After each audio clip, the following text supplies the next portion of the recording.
Microsoft Excel Básico Intermedio 2010 Sesión 12. Uso de Excel como base de datos.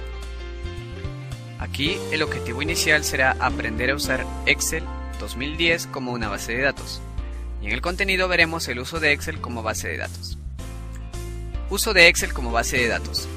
En el día a día de los trabajadores y usuarios se necesita llevar un registro de datos. Algunos piensan base de datos, pero sin los conocimientos necesarios no se podría utilizar alguna herramienta de gestión de base de datos. Es por eso que Excel sale para ayudar a los usuarios comunes en esta tarea.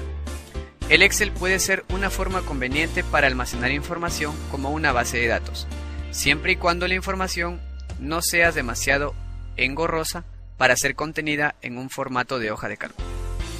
Dado que Microsoft Office viene con Excel, utilizar Excel como una base de datos es menos costoso que la compra de software adicional para alojar una. Veremos las siguientes instrucciones. ¿Cómo configurar una hoja de cálculo de Excel como base de datos? 1. Identifica los datos que desees incluir en la base de datos antes de poder crear una hoja de cálculo como base de datos.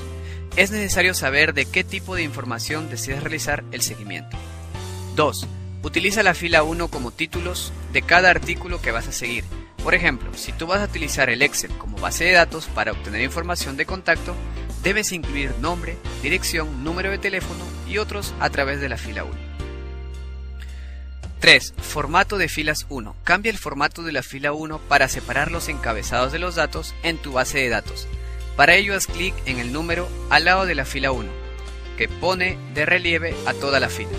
Añade su formato como negrita centrado y un fondo azul. 4. Congela la fila del encabezado. Utiliza la característica de panel de congelación, por lo que los títulos aparecerán siempre en la parte superior de la base de datos. Escribe los datos. Utiliza una fila por cada entrada de la base de datos. Introduce la información para que coincida con la información del encabezado. 6. Ordena los datos en la base de datos después de introducir la información en la base de datos. Puedes ver los datos en diferentes maneras.